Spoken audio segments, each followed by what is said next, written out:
गुणायतन मूल नायक श्री चंदप्रभ भगवान की, परम शांति विधायक श्री शांतिनाथ भगवान की, चिंतामणि श्री पार्श्वनाथ भगवान की, वर्तमान शासन नायक श्री महावीर भगवान की, 24 तीर्थंकर भगवंतों की, संत श्रोमणी 108 आचार्य गुरुवर श्री विद्यासागर जी महामुनिराज की, गुणायतन प्रणेता शंका समाधान प्रवर्तक पूज्य मुनिवर श्री प्रमाण सागर जी महाराज की, पूज्य मुनिवर श्री अरह सागर जी महाराज की, शाश्वत तीर्थराज सम्मेद शिखर की पावन धरा पर मूर्त रूप ले रहा विश्व का प्रथम जिनालय पंचायतन शैली का जो निर्मापित हो रहा है, साथ में अनुभव केंद्र, उस गुणायतन परिसर से शंका समाधान के इस कार्यक्रम को पारस चैनल के माध्यम से देश और दुनिया में बैठे हुए जो भी दर्शक हैं उन सभी का और यहाँ पर उपस्थित आप सभी का गुणायतन परिवार हार्दिक हार्दिक स्वागत एवं अभिनंदन करता है। बंधुओं, गुणायतन की इन प्रकल्पों से देश और दुनिया के अनेक लोग प्रतिदिन अपनी चंचला लक्ष्मी का सदुपयोग करते हुए जुड़ रहे हैं। अपने जीवन का सर्वश्रेष्ठ सर्वस्व दान देकर के अपने यश को और वृद्धिंगत कर रहे हैं, अपने परिवार की कीर्ति को वृद्धिंगत कर रहे हैं। आज जो गुणायतन परिवार से जुड़े हुए हैं, हम उनके नामों की घोषणा यहाँ पर कर रहे हैं। अपेक्षा होगी कि आप जोरदार करतल ध्वनि से उन सभी का सम्मान करेंगे। सबसे पहले जिन्होंने गुणायतन के लिए आज स्वर्णदान दिया हुआ है, भोपाल से गुणायतन के ट्रस्टी अनीता अजय जी जैन को परिवार, जिन्होंने सोने की एक अंगूठी और कान के दोनों टॉप्स, एक जोड़ी टॉप्स यहाँ पर प्रदान किए। एक बार जोरदार करतल ध्वनि से हम उनका सम्मान करें। गुणायतन से आज निर्माण निधि के रूप में जुड़ रहे हैं स्वर्गीय रतनलाल जी सेठी की पुण्य स्मृति में कांग पोकपी वाले पुत्र प्रमोद कुमार अजित कुमार जैन, रिहाबाड़ी गुवाहाटी आसाम से। तालियां जोरदार करतल ध्वनि से। ये आवाज टीवी के माध्यम से उनके पास तक भी पहुंचती हैं, वे कार्यक्रम अपने घर पर बैठ करके देख रहे हैं। डॉक्टर रवि जैन, डॉक्टर अर्चना जैन, पारस जैन मुरादाबाद से, जोरदार करतल ध्वनि से अगर यहाँ पर उपस्थित हैं तो वे अपने स्थान पर खड़े होकर के महाराज श्री का मंगल आशीष ग्रहण करें। बंधु, जोरदार करतल ध्वनि से। तीर्थंकर महावीर यूनिवर्सिटी मुरादाबाद में आप प्रोफेसर हैं और वहाँ से यहाँ पधारे हुए हैं और आज गुणायतन से निर्माण निधि के रूप में भी जुड़े हुए हैं। साथ ही निर्माण निधि के रूप में जुड़ रहे हैं श्री मनोज जैन, श्रीमती केतकी जैन, नागपुर महाराष्ट्र से। निर्माण निधि के ही रूप में श्रीमती प्रेमलता पाटनी, सुमनेश कुमार पाटनी, जयपुर राजस्थान से। अपने स्थान पर खड़े होकर के महाराज श्री का मंगल आशीष ग्रहण कर लें। गुणायतन से आज सूत्रधार के, वहीं से कर लें। गुणायतन से आज सूत्रधार के रूप में जुड़ रहे हैं सौभाग्यवती भारती राजेंद्र शाह, श्री राजेंद्र रतन चंद शाह, चंदनवाला राजेंद्र शाह, डोंबिवली ठाणे महाराष्ट्र से। अगर यहाँ पर उपस्थित हैं तो मंच पर पधारें। जोरदार करतल ध्वनि से हम उनका सम्मान करें। गुणायतन से आज निर्माण मित्र के रूप में जुड़ रहे हैं श्रीमती किरण अनिल इंदाने, हर्षल जी, आदित्य जी, वीरांशी जैन, नागपुर महाराष्ट्र से। पधारिएगा, मंच पर पधारें। आपके सम्मान के लिए हम आमंत्रित कर रहे हैं आज हमारे बीच गुणायतन के आर्किटेक्ट और प्रसिद्ध आर्किटेक्ट इंजीनियर चंद्रशेखर जी जैन, विदिशा मध्य प्रदेश से हमारे बीच हैं। एक बार आर्किटेक्ट भी हैं और गुणायतन के साथी भी हैं, ट्रस्टी भी हैं, संस्थापक सदस्य के रूप में। तो एक बार जोरदार करतल ध्वनि से हम सम्मान करें। आज जो गुणायतन से निर्माण मित्र के रूप में जुड़ रहे हैं श्रीमती किरण अनिल इंदाने, हर्षल जी, आदित्य जी, वीरांश जी जैन, नागपुर महाराष्ट्र से। जब तक इस सम्मान की श्रृंखला चलती है, हमें लगातार तालियों से अपनी अनुमोदना का योगदान देते रहना चाहिए। और हम प्रथम प्रश्न के लिए आमंत्रित कर रहे हैं डॉक्टर अर्चना जैन, तीर्थंकर महावीर यूनिवर्सिटी मुरादाबाद, साथ में प्रोफेसर डॉक्टर आर के जैन, महावीर यूनिवर्सिटी मुरादाबाद। पधारें। आज के प्रथम प्रश्न के लिए आ रहे हैं। बंधु, हम आपके लिए बतला दें, ये वहाँ पर धार्मिक शिक्षण भी देते हैं, साथ में बच्चों के लिए अच्छे संस्कार भी देते हैं। जैनत्व के जो संस्कार हैं वे संस्कार भी प्रदान करते हैं। आज वे यहाँ पर पधारे हैं डॉक्टर अर्चना जैन और प्रोफेसर डॉक्टर आर के जैन, तीर्थंकर महावीर यूनिवर्सिटी मुरादाबाद। नमोस्तु महाराज जी, नमोस्तु महाराज जी, नमोस्तु महाराज जी। महाराज जी, हम दोनों डेली ऊर्जा ग्रहण और भावना योग मॉर्निंग में 5 से 6 करते हैं और उसका इतना प्रभाव हो रहा है कि अभी एक पेशेंट फ़िलहाल में हमारे कैंपस में TMU में एडमिट थी और वो मतलब वेंटिलेटर पे थी, डॉक्टर ने 10% उम्मीद दी थी। शी वॉज नॉन जैन, वो बंगाली थी और वो जैसे ही एंटर उसने कहा आप अर्चना दीदी को बुला दो, मैं ठीक हो जाऊंगी, आप अर्चना दीदी को बुला दो। मैं गई महाराज जी, मैंने उसको 8 दिन तक हीलिंग करा।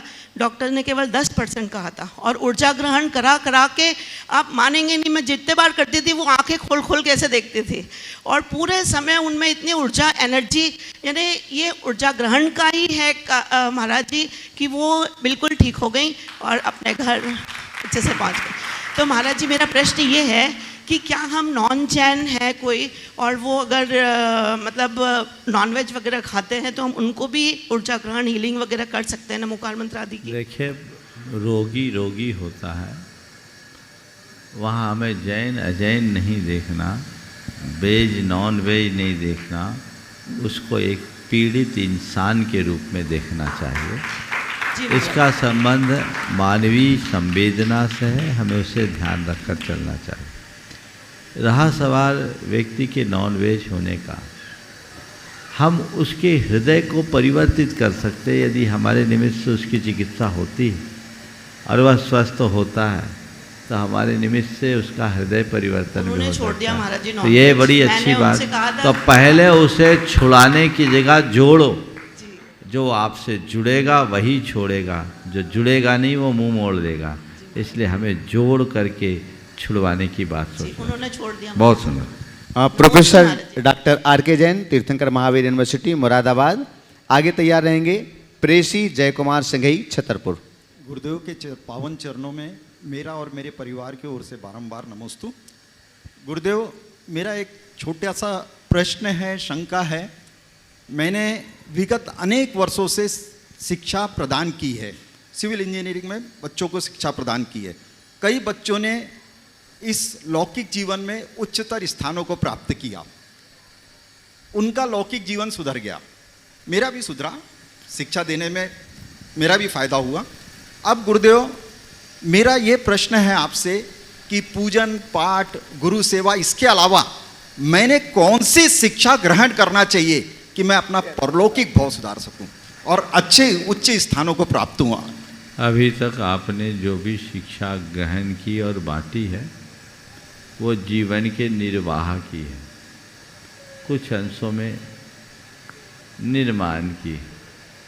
अब मैं आपसे कहूँगा ऐसी शिक्षा ग्रहण करो जो जीवन का निर्वाण करा सके, जो आपके मोक्ष मार्ग को प्रशस्त कर सके, जीवन की वास्तविकता का बोध करा सके। तत्व ज्ञान करो, शास्त्रों का स्वाध्याय करो।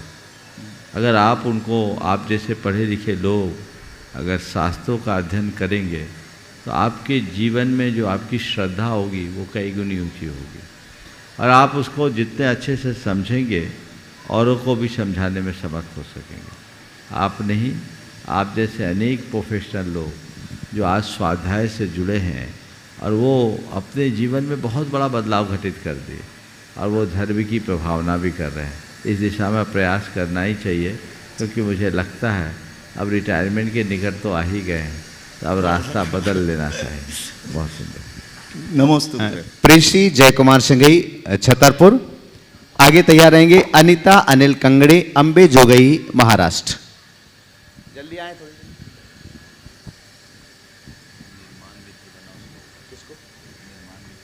मुनि श्रेष्ठ को मेरे और मेरे परिवार का बारंबार नमोस्तु। महाराज जी, मेरा प्रश्न है, जैसे किसी व्यक्ति की मृत्यु होने आनी है, उसको मतलब एक्सीडेंट हो गया, 10 मिनट पहले उसको मालूम चला कि उसको बचना नहीं है, तो उसने सब चारों प्रकार का आहार और सब त्याग कर दिया, और एक व्यक्ति जो सल्लेख न ले रहा है 1 महीने से, तो उसका भी मरण हो गया, तो किसको ज़्यादा पुण्य का लाभ होगा? देखिए, जिसने जानकर सावधानी पूर्वक अपने शरीर का त्याग किया धर्म ध्यान के साथ, उसका सुमरण हुआ, और जिसने विधि पूर्वक संलेखना लेकर शरीर छोड़ा उसका समाधि मरण। सुमरण सदगति का कारण है और समाधि मरण संसार के विनाश का कारण है। इसलिए समाधि मरण नहीं कहलाएगा वो। उसको सुमरन कहेंगे जब तक उसने विधि पूर्वक पूरा त्याग नहीं किया। त्याग करते समय उसकी स्थिति ऐसी होनी चाहिए कि वो अपनी चर्या क्रिया कर सके। अब डॉक्टरों ने जवाब दे दिया 10 मिनट बची, थोड़े थोड़े सांस चल रही है या थोड़ी थोड़ी बोली आ रही है, थोड़ी थोड़ी चेतना, हाँ तुम त्याग कर दो, हमने त्याग कर दिया, वो चीज़ वो सुमरन है। सुमरन भी अच्छी चीज़ है, लेकिन हाँ समय से पूर्व व्यक्ति आए 2, 4, 8 दिन वो अपने तप की साधना में आगे बढ़े। कदाचित न भी बढ़ पाए, पर जिस समय वो इसे ग्रहण करे उस समय उसकी शरीर की और मन की ऐसी स्थिति हो कि वो विधि पूर्वक संकल्प सहित समाधि मरण को धारण करे, तब वो समाधि हो। नमोस्तु। अनीता अनिल कंगड़े, अंबे जोगई, महाराष्ट्र। आगे तैयार रहेंगे किरण अनिल इंदाड़े, नागपुर। मेरे गुरुवर के चरणों में कोटिशा नमस्तु नमस्तु नमस्तु। गुरुवर, मेरी एक शंका है कि अगर कोई लड़का पूरी शिद्दत से अपने घर को बढ़ाने के लिए अगर पूरी ज़िंदगी लगा दे और उसे आखिर में बोल दे कि आपने क्या किया, आपने हमारे लिए क्या किया, तो वो क्या बोले? ऐसे वक्त में बिल्कुल यही कहे कि हाँ मैं करने वाला हूँ कहाँ, मैं तो केवल निमित्त था, जो मुझसे बना वो किया, मैं कुछ नहीं किया, जो कुछ हुआ वो आपके पुण्य से हुआ, मैं तो केवल सारा निमित्त बना। सहज भाव से सत्य को स्वीकार कर लो विनम्रता से, तो मन में व्याकुलता नहीं होगी। मैं करने वाला हूँ ये मेरा भ्रम है, मैं करने में केवल निमित्त हूँ ये सच्चाई। और अगर कोई आपके द्वारा अच्छा कार्य करने के बाद भी आपको उसका श्रेय नहीं दे रहे, तो आप उसको लेकर के संकोच करने की जगह ये सोचिए, हाँ ये भी एक निमित्त है, मैंने कभी किसी का अच्छा कर्म करने के बाद उसे श्रेय नहीं दिया, वो अकाउंट सेटल हो रहा है। मन को मलिन करने से कोई फायदा नहीं, क्योंकि ऐसा करने से मन आहत होता है। स्वीकार लो, मैं कुछ नहीं किया, मैंने तो केवल अपना कर्तव्य किया, ये भाव अंदर जगाओ तो तकलीफ नहीं। नमस्ते नमस्ते नमस्ते। किरण अनिल इंदाड़े, नागपुर, महाराष्ट्र, जो आज गुणायतन से निर्माण मित्र के रूप में जुड़े हुए हैं। आगे तैयार रहेंगे हनी अजमेरा, हजारीबाग। महाराज श्री नमोस्तु नमोस्तु नमोस्तु। आपके चरणों में त्रिवार नमोस्तु। मेरे और मेरे पूरे परिवार की तरफ से नमोस्तु, और पूरे नागपुर शहर की ओर से आपको नमोस्तु, षटकाय जीवों की ओर से आपको नमोस्तु महाराज श्री। महाराज श्री, मेरा प्रश्न है, संसार में सुख तो बहुत ही कम होता है और दुख की घटनाएं बहुत ज़्यादा दिखती है। ऐसा लगता है कि इधर आग है और उधर खाई है, चंचल मन उसमें उलझ जाता है, क्या करें क्या ना करें ऐसी दुविधा में हम रहते हैं। तो ऐसे वक्त ऐसी परिस्थिति से निपटने के लिए हम ऐसा क्या करें गुरुदेव? आपने बिल्कुल ठीक कहा, संसार में सुख की संभावनाएं कम हैं, दुख के कारण ज़्यादा है। और ऐसा क्यों है? ऐसा इसीलिए कि लोगों को संसार से वैराग्य हो, लेकिन फिर भी दुख से भरे संसार में रहने के उपरांत भी लोग उससे मुक्त होने का रास्ता नहीं पाते। जानित जयी चिंतित जयी जन्म जरा संभवम दुखम, नहु विषयेषु विरज्जयी अहो सुबद्धो कवड कंथी। तुम्हारे द्वारा जानने में आता है, चिंतन में आता है कि जन्म जरा से उत्पन्न दुख क्या है, लेकिन फिर भी विषयों से विरक्ति का भाव नहीं होता। क्या करें? तुम्हारी माया की गांठ बहुत पक्की है, गांठ को कमज़ोर करो, तत्व ज्ञान का आश्रय लो, ताकि सुख के मार्ग में जिया जा सके। और सुख के मार्ग में जीने का रास्ता ही यही है कि जो कुछ घटे उसमें अपने अंदर सहजता और स्थिरता बना के चले। नमोस्तु गुरुदेव, नमोस्तु। हनी अजमेरा, हजारीबाग। सुनील जी अजमेरा भी आ जाएं, साथ में आ जाओ, प्रश्न अपने कर लेना अलग अलग। इसके बाद में तैयार रहेंगे नेहा शाह, इंदौर। नमोस्तु गुरुदेव, नमोस्तु गुरुदेव, नमोस्तु गुरुदेव। गुरुदेव, आज का प्रश्न मेरा नहीं, दुबई से है। ये है कि इस दुनिया में हमको सक्सेसफुल बनना है, अगर हमें इस दुनिया में सक्सेसफुल बनना है तो क्या उसके लिए रिजल्ट इम्पॉर्टेंट है या उसका प्रोसेस इम्पॉर्टेंट है? सक्सेसफुल बनने के लिए किस पे ज़्यादा ध्यान देना चाहिए? बहुत अच्छा सवाल। जीवन की सफलता के लिए प्रयास महत्वपूर्ण है या परिणाम, है ना? मैं एक ही बात जानता हूँ, बिना प्रयास के कभी परिणाम आता है? परिणामों को लक्ष्य रख कर के प्रयास जारी रखना चाहिए। और एक बात सदैव ध्यान रखना चाहिए, मेरे हाथ में तो केवल एफर्ट है, रिजल्ट कहाँ?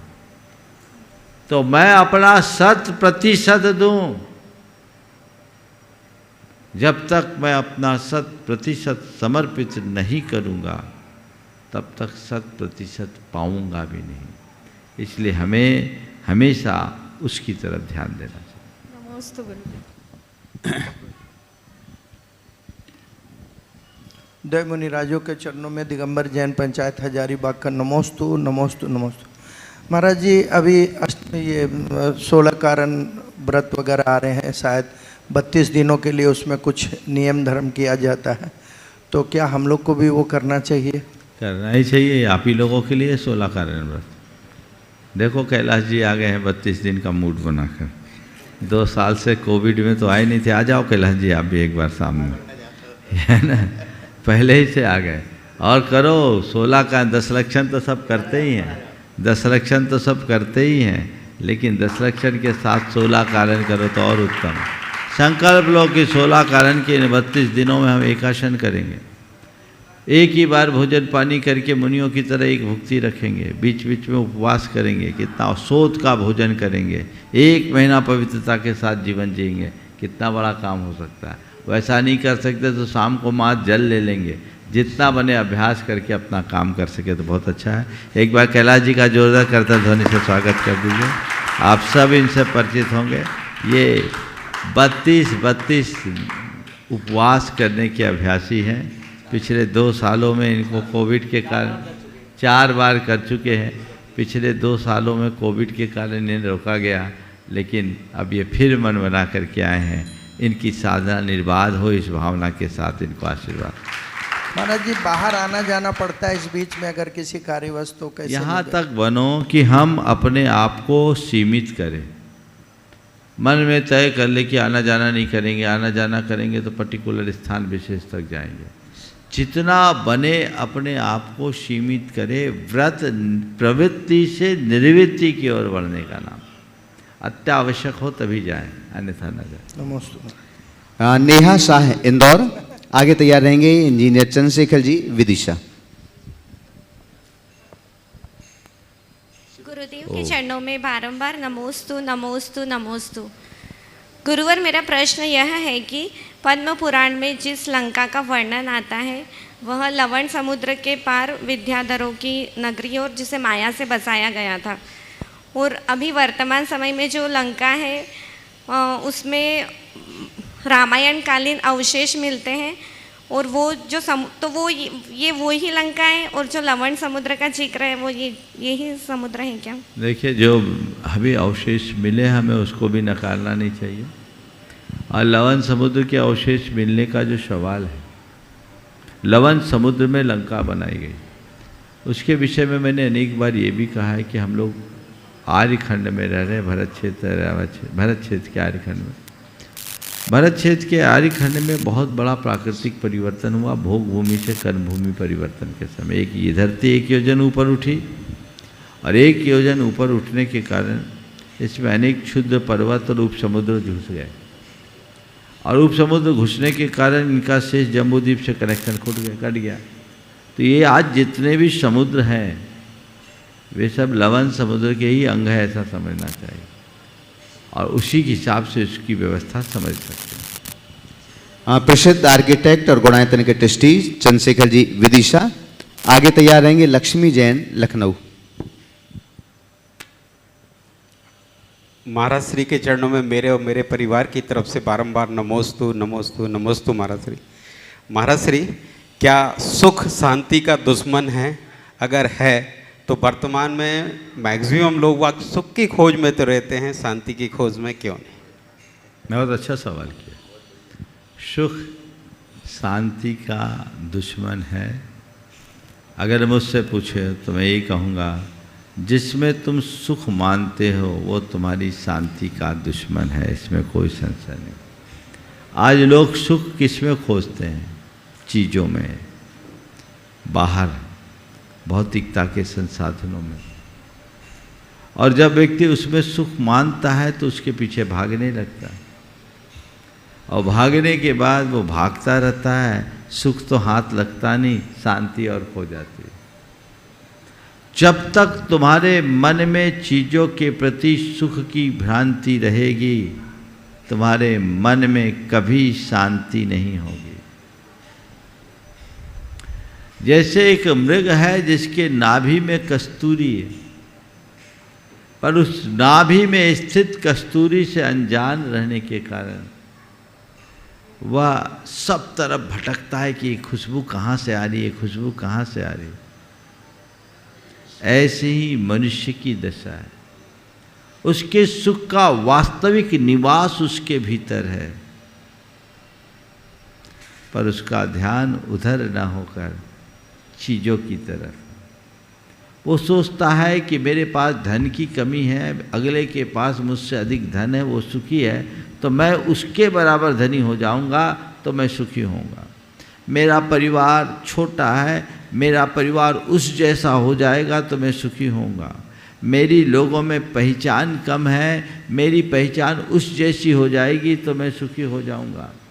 चीज़ों और व्यवस्थाओं की तरफ हम जब देखते हैं तो हमारा मन उनको टारगेट बनाता है और हम उसके पीछे भागने लगते हैं, हमारा सुख हमारे हाथ से छिनक जाता है। तो जब व्यक्ति भौतिक सुखों की तरफ भागता है तो उसके जीवन में अशांति अनिवार्यतः आती है। पर जिसे आध्यात्मिक सुख का ज्ञान हो जाता है, उसके मन में सुख भी होता है और शांति भी होती है। तो आपने बिल्कुल सही कहा, लोग सुख की बात तो खोजते हैं, शांति की बात नहीं खोजते हैं। इसकी वजह क्या है? इसकी एक ही वजह है कि लोगों को सुख में ही शांति की भ्रांति है। वो भ्रांति मिटे तब हम अपने दुखों को दूर कर पाएंगे। नमस्ते महाराज। लक्ष्मी जैन लखनऊ, आगे तैयार रहेंगे ललिता अजमेरा बड़नगर। अब बंधु, हम पुनः एक बार आपके लिए स्मरण दिला दें, 31 अगस्त से 9 सितंबर तक श्रावक संस्कार शिविर परवराज पर्यूषण में यहाँ पर आयोजित किया जा रहा है। और जैसे कि आप सभी के लिए विदित है, इसका रजिस्ट्रेशन अभी प्रारंभ है और ये 20 अगस्त तक है। लेकिन हम आपके लिए बता दें, पिछले 2 दिनों में इसके रजिस्ट्रेशन में 20% से ज़्यादा की वृद्धि हुई और अभी तक शिविरार्थियों की जो लक्ष्य संख्या है उसका 60% तक हिस्सा रजिस्ट्रेड हो चुका है, मतलब भर चुका है। 40% मात्र खाली है। तो हम एक बार पुनः अनुरोध करेंगे, जो भी देश और दुनिया में इस कार्यक्रम को सुन रहे हैं अथवा यहाँ पर पधारे हुए हैं, आप सबकी सुविधा के लिए कि आप जल्दी से जल्दी अपना रजिस्ट्रेशन कराएं। कहीं ऐसा ना हो आपके आलस्य की वजह से, आपके प्रमाद की वजह से कि आप कहेंगे आज नहीं, कल आने वाले समय में हम करवा लेंगे। यहाँ की संख्या, जो निर्धारित लक्ष्य संख्या है, वो पूर्ण हो जाए और आपके लिए पावन सिद्ध क्षेत्र पर श्रावक संस्कार शिविर में सहभागिता करने का अवसर ना मिल पाए। तो हमारा आपसे अनुरोध है कि आप जल्दी से जल्दी 1-2-4 दिनों में ही अपना रजिस्ट्रेशन कराइएगा प्रामाणिक ऐप अथवा www.munipramansagar.net पर जाकर के। और उसके लिए 5100 रुपये की रजिस्ट्रेशन शुल्क राशि रखी गई है, जिसमें आप इसका रजिस्ट्रेशन करा सकते हैं। बंधु, आज से ठीक 4 दिन बाद 13, 14, 15 अगस्त को भावना योग शिविर भी प्रारंभ हो रहा है और वे शिवरार्थी भी यहाँ पर 2-3 दिनों के बाद यहाँ पर पधारेंगे। लेकिन भावना योग शिविर में जो लोग यहाँ पर प्रत्यक्ष रूप से उपस्थित रहेंगे, कितना क्या सौभाग्य आपके लिए मिलेगा यह कह नहीं सकता हूँ, उसी समय इसका निर्धारण होगा। आने वाले आस्थानिक महापर्व में, जो कार्तिक मास का मूल आस्थानिक पर्व माना जाता है, संस्कृत का मूल सिद्धचक्र विधान आयोजित होगा 1 नवंबर से 8 नवंबर तक। और उस विधान के संपूर्ण मंत्रोच्चार महाराज श्री के मुखारविंद से किए जाते हैं। अभी तक अनेक लोगों ने अपने मंडल सुनिश्चित कर लिए हैं। अगर आप भी चाहते हैं, सिद्ध भूमि पर हम सिद्ध चक्र विधान करना चाहते हैं महाराज श्री की चरण सन्निधि में, तो 1 नवंबर से 8 नवंबर तक आप अपना एक मंडल सुनिश्चित कर सकते हैं मात्र 3,11,000 रुपये की राशि से। गुणायतन के कार्यालय में आप संपर्क करके अपना मंडल वहाँ पर सुनिश्चित कर सकते हैं। और सौभाग्य आपके हाथों में होता है प्रातःकालीन मंगल वेला में महाराज श्री का लाइव प्रवचन सुनने का, पारस चैनल के माध्यम से प्रातः 8:10 से। अभी बहुत ही मौलिक प्रवचनों की श्रृंखला चल रही है, तो आप इसे मिस नहीं कीजिएगा। जरूर आप अपने समय को सुनिश्चित कीजिएगा और 8:10 से पारस चैनल पर महाराज श्री के प्रवचन अवश्य ही सुनिएगा। लक्ष्मी जैन लखनऊ आगे तैयार रहेंगे। ललिता अजमेरा बड़नगर। नमोस्तु गुरुदेव, नमोस्तु गुरुदेव, नमोस्तु गुरुदेव। महाराज जी, हम लोग मंदिर जाते हैं तो सामग्री लेके जाते हैं, और घर से अगर धो के ले जाते हैं तो वहाँ चढ़ाते हैं तो वो अशुद्ध हो जाती है। मंदिर जाते हैं सामग्री लेके तो घर से धो के लेके जाते हैं, तो अगर वो दर्शन करते हैं खाली तो वो अशुद्ध हो जाती है क्या? अशुद्ध हो जाती है सामग्री। अशुद्ध क्यों होगी? जब घर से धो के ले गए हैं तो चप्पल पहन के जाते हैं महाराज जी। चप्पल पहन के जाते हैं, ठीक है, वो आपकी घर की सामग्री अभिषेक आदि में प्रयोग करने योग्य नहीं है, लेकिन ऐसे जो आप द्रव्य चढ़ाते हैं चढ़ा सकते हैं। कल भी मैंने इस विषय में बात की। अभी जो आपसे ब्रह्मचारी जी ने श्रावक संस्कार शिविर की बात की, एक बहुत अच्छा अवसर। पिछले अनेक वर्षों से श्रावक संस्कार शिविर आयोजित होते रहे, और मेरा अब तक का अनुभव यही रहा है कि हर बार लक्ष्य से ज़्यादा लोग आते, और आखिरी समय में आते, फिर लोग कहते कि हमारी एंट्री। हाँ, पर यहाँ पर आप सबको पता है, यहाँ जो कुछ भी होता है सब पूर्व नियोजित करना पड़ता है। इसलिए जैसा अभी आपको कहा गया, अगर आपको आना है तो शीघ्रता से अपना स्थान बनाएं, और ऐसे भी धर्म के कार्य में सबसे पहले मैं की बात आनी चाहिए। तो जिन्हें भी अपने शिविर में सहभागिता लेनी है, 10 लक्षण के ये 10 दिन के शिविर हमारे जीवन के लक्षण को बदलने वाले होंगे। जिन्होंने पिछले दिनों में श्रावक संस्कार शिविरों को अटेंड किया, उन सब का अपना अनुभव है। इसलिए इसका लाभ ये शाश्वत सिद्ध क्षेत्र में 10 दिन विशुद्ध धर्म ध्यान के साथ बिताने का सुअवसर आप सबको प्राप्त हो रहा है। तो जो भी कार्यक्रम आपको करना है अपने तय समय पर करें, जिससे अपने जीवन में एक स्थायी परिवर्तन हो सके, और आप इस 10 दिन को अपने जीवन के श्रेष्ठतम दिनों में गिन सके, घटित कर सके। क्योंकि 10 दिनों में पूजा पाठ के साथ भावना योग भी मिलेगा, प्रवचन भी, प्रतिक्रमण भी, तत्वार सूत्र भी और ध्यान भी, सब चीज़ें अपने आप में शंका समाधान तो मिलता ही मिलता है। ये 10 दिन लोगों के जीवन को बदलने के बहुत बड़े आधार होंगे, और मैं अपेक्षा रखूँगा कि इसमें युवा पीढ़ी को ज़्यादा प्रमुखता मिले, तो वो आए तो और अच्छा है। अगर वे 10 दिन यहाँ रहते हैं तो उनके जीवन में एक ऐसा परिवर्तन होगा, क्रांतिकारी परिवर्तन, जो उनके जीवन में बहुत बड़ी उपलब्धि के रूप में गिनने योग्य हो सकेगा। तो जिन्हें भी इसमें अपनी सहभागिता देनी है, शीघ्रातिशीघ्र संपर्क करके अपने स्थान को सुरक्षित कर लें। ललिता अजमेरा बड़नगर तैयार रहेंगे। रोहित जैन दिल्ली। नमोस्तु नमोस्तु नमोस्तु गुरुदेव। गुरुदेव, एक भैया जी हैं जिनको नमोकार मंत्र लिखने का नियम है, लेकिन वो शारीरिक अस्वस्थता के कारण वो लिख नहीं पाते, तो उनकी जगह कोई दूसरा मतलब लिख सकता है क्या? देखिए, उनका नियम है तो शरीर चल रहा है तब तो ठीक है, नहीं चल पा रहा है नहीं चल तो अनुमोदना करे, उनको बोलो जपे, और दूसरा लिख सके तो लिख सके। रोहित जैन दिल्ली आगे तैयार रहेंगे। ज्योति गंगवाल मंदसौर। जी, मेरा प्रश्न ये है कि जब भगवान को केवल ज्ञान होता है तो वो अधर में विराजमान हो जाते हैं, और जब वो समय शिखर पधारते हैं मोक्ष के लिए, तो वो क्या एक्चुअल में समय शिखर की भूमि पर कदम रखते हैं? देखिए, भगवान का जब विहार होता है तो धरती से एक हाथ ऊपर होता है।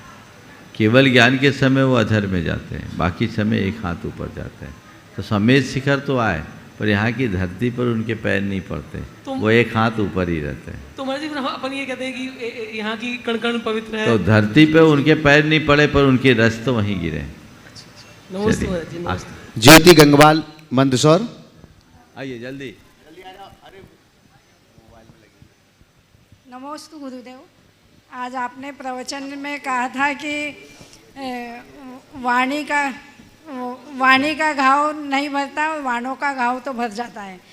तो हमारे परिवार में भी ऐसा होता है कि जैसे कोई कर्कश वचन करता है या कुछ हम पे आरोप प्रत्यारोप लगाता है, तो हम कुछ जवाब नहीं देते, सरल स्वभाव बन के सब सहते हैं, तो सामने वाला हमारी बातों का अनुचित फ़ायदा उठाता है, तो हम ऐसे लोगों से कैसे उसको उठा लेने दो, कम से कम बीमारी तो नहीं बढ़ती। ये सोचो कम से कम हम और कुछ नहीं तो दूसरों के फायदे के लायक तो बने। यदि ऐसा भी कर ले तो बहुत बड़ी उपलब्धि। ओम। बाद में तैयार रहेंगे शुभम जैन, दिल्ली। गुरुदेव के चरणों में नमोस्तु। गुरुदेव, मेरा ये प्रश्न है, जैसे कुछ लोग होते हैं जो मंदिर समाज कमेटी के होते हैं, मंदिर समाज कमेटी के जो कुछ लोग होते हैं वो अपनी मनमानी करते हैं, हर चीज़ में सोचते हैं कि हम जो कर रहे हैं वही सही है। ऐसे ही हमारे मंदिर जैन समाज में एक हैं जो मैनेजर की पोस्ट पे हैं और वो दिन निकलने से पहले भगवान का अभिषेक करते हैं और जल्दी ख़त्म कर भी देते हैं। मतलब कोई अगर दिन से जाना चाहे देखने तो जा नहीं सकता। उन्हें समाज के लोगों ने भी समझा लिया, गुरुदेव जो आते हैं उन्होंने भी समझा लिया, पर वे समझते नहीं है। तो कैसे हम उन्हें समझा सकते हैं और रोक सकते हैं? देखिए, कोई भी मंदिर का प्रबंध यदि किसी के हाथ में है तो उसे चाहिए कि मंदिर की व्यवस्थाओं को अनुरूप से काम करे। इस तरह से खींचतान करना अच्छी बात नहीं है और दिन में ही अभिषेक पूजन होना चाहिए, पाँव फटने के पहले नहीं होना चाहिए। उनको समझाया जाए। अगर मैनेजर है तो मैनेजर तो एक एम्प्लॉय हुए ना, तो वहाँ की कमेटी को निर्णय लेना चाहिए, या तो उनको समझाना चाहिए और नहीं समझे तो व्यवस्थाओं को परिवर्तित करना चाहिए। लेकिन ऐसा काम नहीं करना चाहिए जिससे और लोगों का धर्म ध्यान बाधित हो। आर्किटेक्ट ऋषभ जैन, दिल्ली। मुनिश्री के चरणों में नमोस्तु। पूज्य श्री, जैसे हमारे दिल्ली में हर कॉलोनी में मंदिर नहीं है, तो हम जिस कॉलोनी में रहते हैं उसमें मंदिर है, बट लेकिन उसको मंदिर से 6 कॉलोनी और जुड़ी हुई हैं जो आते हैं। तो ऐसा कुछ है कि मंदिर वाली कॉलोनी में मंदिर घर लेने से कुछ विशेष प्रभाव उस मंदिर का रहता है या बाहर भी ले सकते हैं? देखिए, घर कहीं भी लीजिए, मंदिर के निकट हो तो फायदा है। ज़्यादा दूर हो तो साधु संतों के चरण भी नहीं पड़ पाते हैं। पास में मंदिर हो तो आप चाहे जब आ सकते हैं। दूर होने पर व्हीकल की आवश्यकता हो जाती है। तो जिस तरह की सुविधा बने वैसा काम करना चाहिए। अब महानगरों में 1-2 किलोमीटर दूर तो दूर नहीं माना जाता, तो अपनी सुविधा के अनुरूप काम कर लेना चाहिए। कोशिश करें मंदिर के निकट हो तो सर्वोत्तम। आर्किटेक्ट ऋषभ जैन, दिल्ली। आगे तैयार रहेंगे सिद्धार्थ जी कासरीवाल, प्रशासक गुनायतन। महाराज के चरणों में त्रयवार नमोस्तु। महाराज, आजकल जो नए युवा पीढ़ी है उनको ये चीज़ एक्सेप्ट नहीं होती कि ये जो 22 अवक्ष इनमें किसी प्रकार के जीव पाए जाते हैं।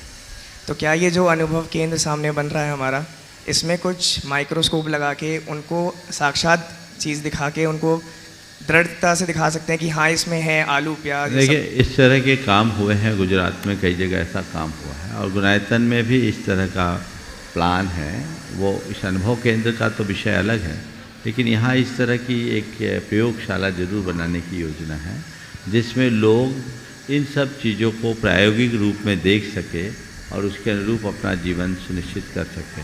हमारी कोशिश होगी कि यहाँ कुछ ऐसे रिसर्च हो और परीक्षण हो जिसमें लोग जैन जीवन शैली को जान सके और आगे बढ़ सके। सिद्धार्थ जी कासलीवाल, प्रशासक गुणायतन।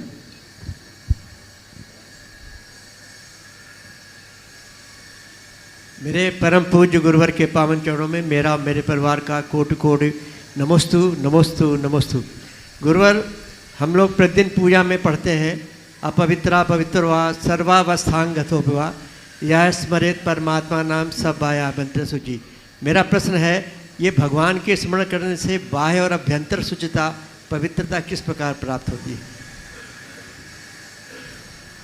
भगवान का स्मरण करने से मन विशुद्ध होता है और मन की विशुद्धि होने से हमारे कर्म करते हैं। हम लोग मंत्र शुद्धि करते हैं ना शरीर की भी। तो अपवित्रो पवित्रो वा सर्वावस्थाम गतोपि वा यह स्मरित परमात्मानम स बाह्याभ्यंतरे शुचि। हमारे अंदर की पवित्रता ही मूल पवित्रता है और जिसने परमात्मा को स्मरण कर लिया वो अंदर से पवित्र हो गया। और जब अंदर पवित्रता आती है तो बाहर पवित्रता स्वाभाविक रूप से प्रकट हो जाती है।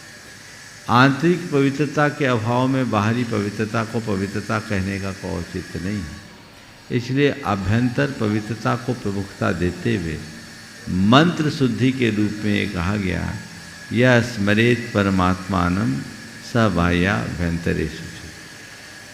नमस्तु नमस्तु नमस्तु। हमारा श्री आपके मंगल आशीष से कुछ ऑनलाइन प्रश्नों को हम ले रहे हैं और आज बहुत ही प्रसन्नता की बात है। शंका समाधान 13 अगस्त 2014 से प्रारंभ हुआ था पारस चैनल के माध्यम से और आज देश और दुनिया में यह बहुत ही लोकप्रिय कार्यक्रम माना जाता है। लोग बेसब्री से इसका इंतज़ार करते हैं और महाराज श्री इसमें अभी तक 45,400 प्रश्न वेस्ट ऑफ शंका समाधान पर अपडेट भी हो चुके हैं जो सर्वश्रेष्ठ थे और अभी 14,600 के आसपास प्रश्न अपडेट होना बाकी हैं।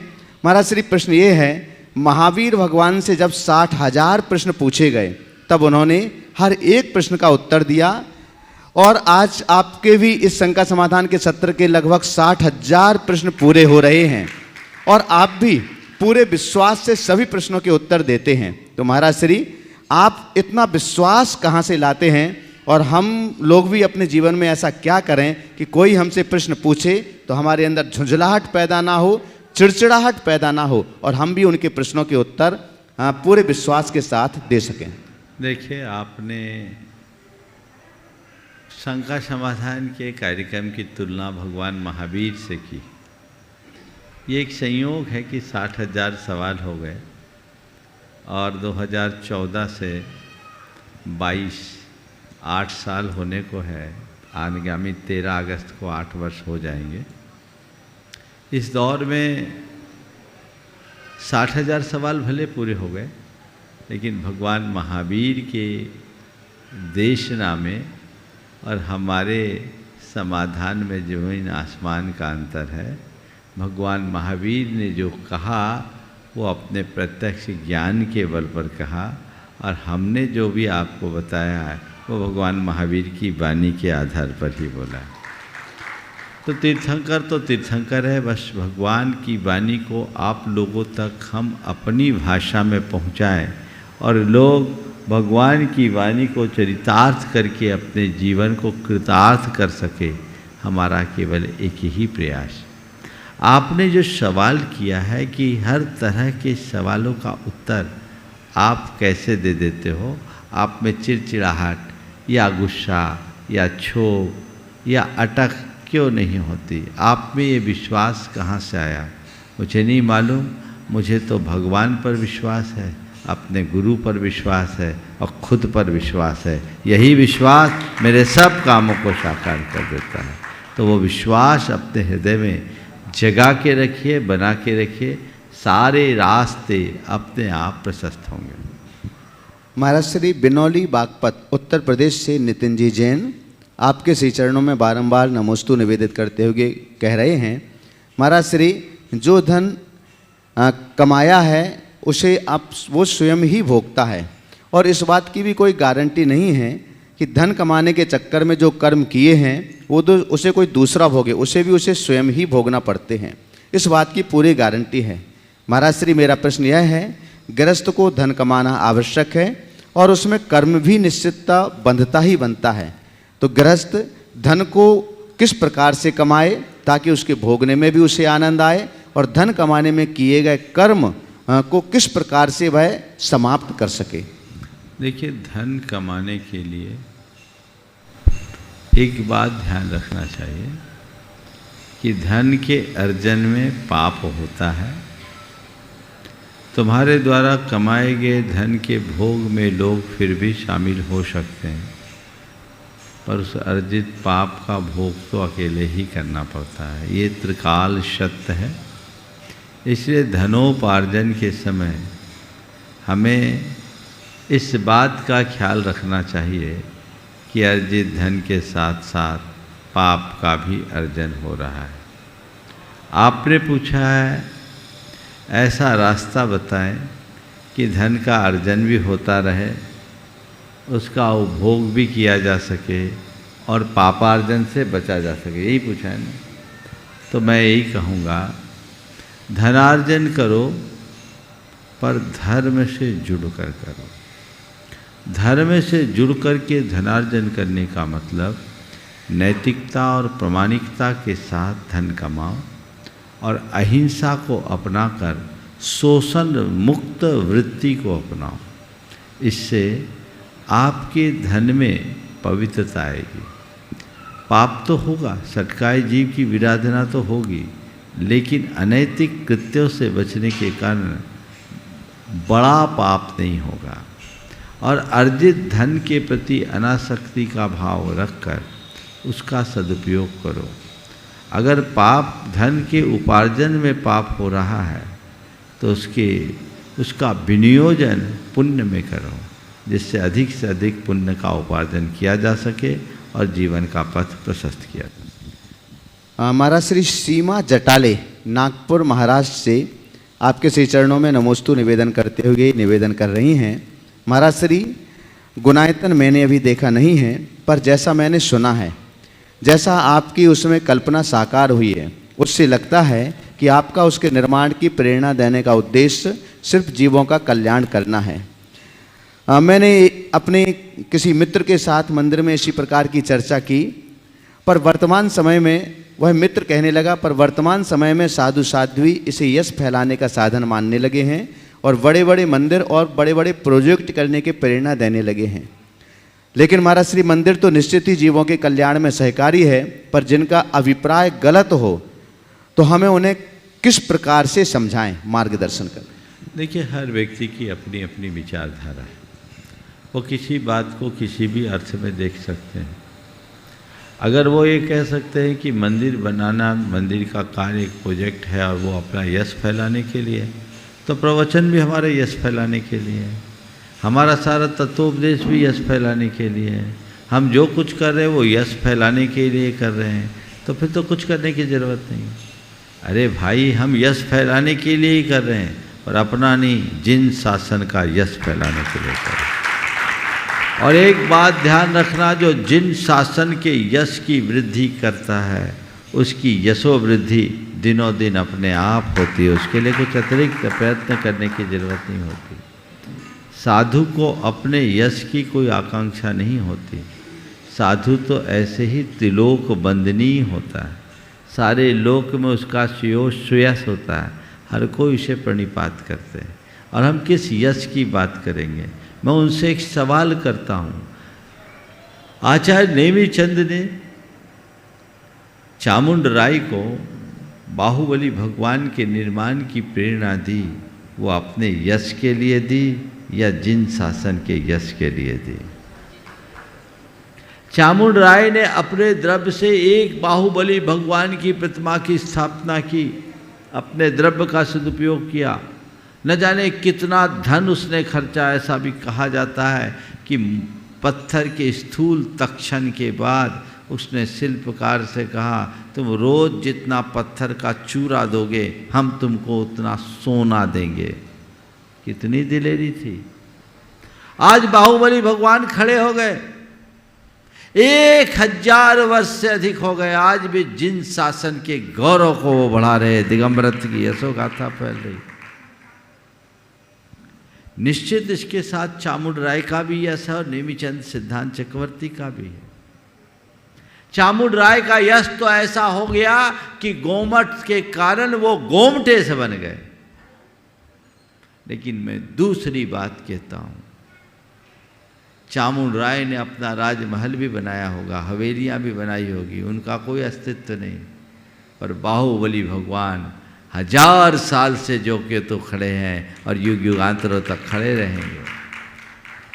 यदि आलोचक दृष्टि से ये कहे कि ये अपने यश को फैलाने के लिए कर रहे हैं तो उनका अपना नज़रिया होगा। पर यदि हम तटस्थ भाव से देखें तो इससे जिन शासन का गौरव ही बढ़ता है। तो हमारा दृष्टिकोण क्या है ये हमें समझना चाहिए। धर्म के यश को फैलाना ही तो धर्म की प्रभावना है। आने वाली पीढ़ियां जिन शासन से जुड़कर अपना कल्याण करे, यही तो सबसे बड़ी भावना है। अब जिनकी सोच ही नकारात्मक है उनके लिए कोई उपाय नहीं, वो तो हर कार्य को यश के लिए कहेंगे। आचार्य कुंद ने समय सार लिखा, वो भी अपने यश के लिए लिखा, क्योंकि जब हम समय सार खोलते हैं तो सबसे पहले कुंद आचार्य के गुणगान करते हैं। उन्होंने जितने बड़े बड़े आचार्यों ने इतने सारे ग्रंथों का सृजन किया वो भी अपने यश के लिए किया। हमारे अतीत में इतने जिन्हें बड़े बड़े जिनाले बने वे सब अपने यश के लिए बने। ये नकारात्मक दृष्टिकोण है।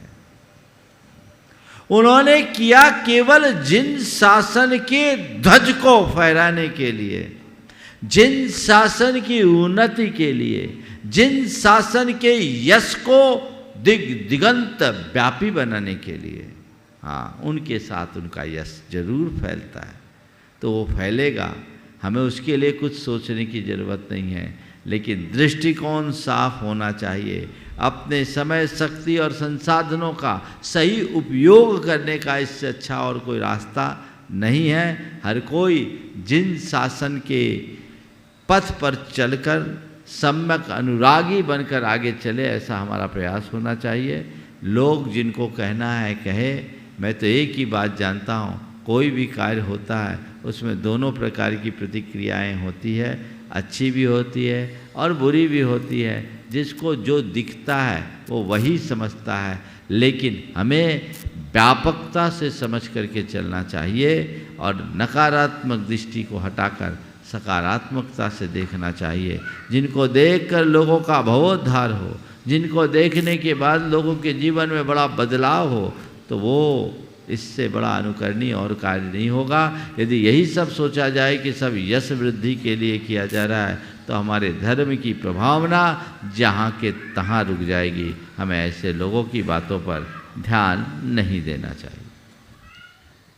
अक्षय अलिया ललितपुर उत्तर प्रदेश से आपके श्री चरणों में नमोस्तु करते हुए पूछ रहे हैं, महाराज श्री, एक जैन समाज की लड़की जिसने कठिन परिश्रम से अपनी शिक्षा पूरी की, सिविल सर्विस या उच्चतर शिक्षा में अपना स्थान बनाया और अपने समाज का नाम रोशन किया, समाज ने सम्मान भी किया, तो फिर क्यों हमारा समाज शादी के बाद उसी लड़की को रसोई और घर के कामकाज तक ही सीमित कर देता है? क्या लड़कियां आज के युग में सिर्फ रसोई और घर के कामकाज तक ही सीमित रहें? यह उनकी दृष्टि सही है क्या? देखिए, लड़कियां अगर पढ़ लिख कर के योग्य पदों को प्राप्त करती हैं तो उन्हें उस क्षेत्र में आगे बढ़ाना चाहिए। खासकर सिविल सर्विसेज में तो बहुत कम लोग जा पाते हैं। अगर वो जा रही हैं तो इससे हमारे समाज की सेवा कर सकती है, धर्म की प्रभावना कर सकती है, संस्कृति की रक्षा और राष्ट्र के विकास में अपना योगदान दे सकते हैं। उन्हें देना चाहिए।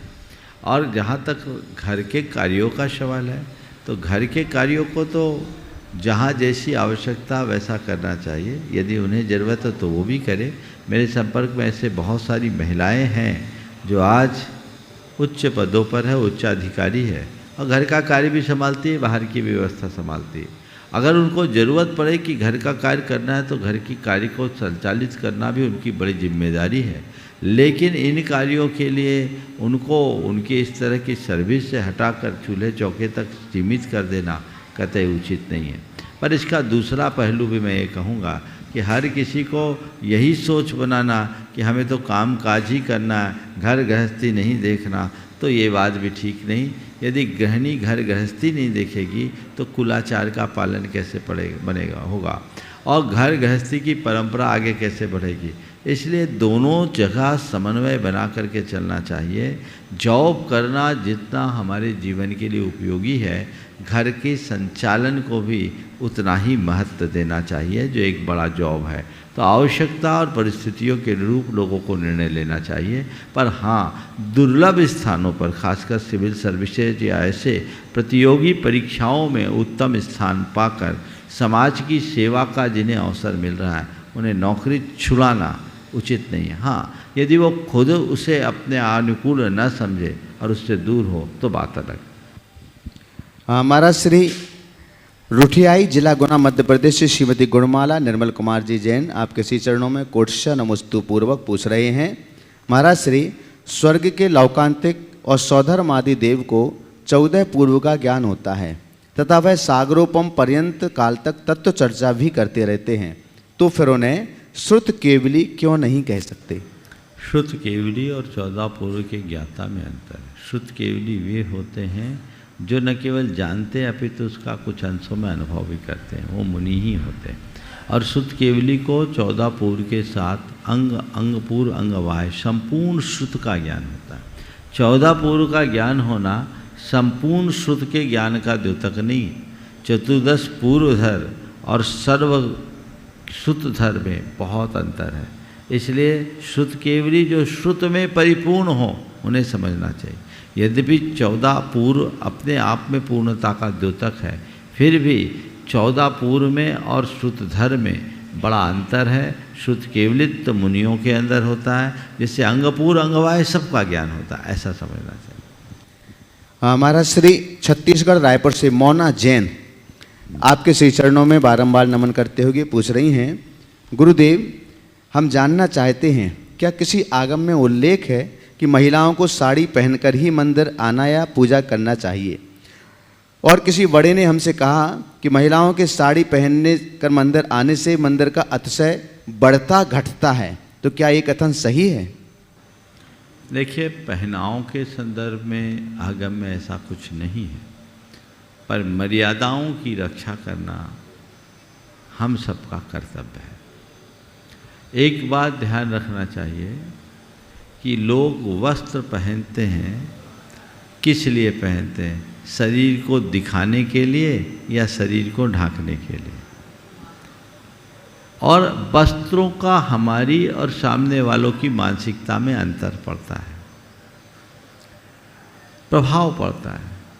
अगर आप भारतीय परिधान पहन करके उपस्थित हो तो हर स्त्री में एक माँ, बहन और देवी का रूप दिखता है, और यदि वही स्त्री जीन्स और टॉप पहन करके खड़ी हो जाए तो क्या उसमें मातृत्व, भगनित्व या देवित्व का रूप दिखता है? आप खुद सोच लीजिए।